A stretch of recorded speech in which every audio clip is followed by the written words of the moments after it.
In this tutorial you are going to learn how to reduce section height in Elementor. First, edit the page with Elementor on which you want to place the section.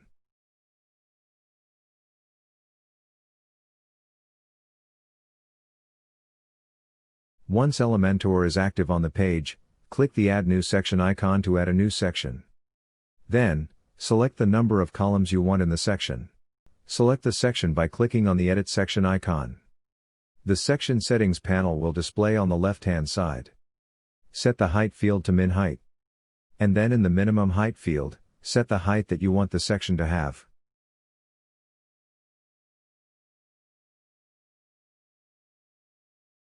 Save your changes.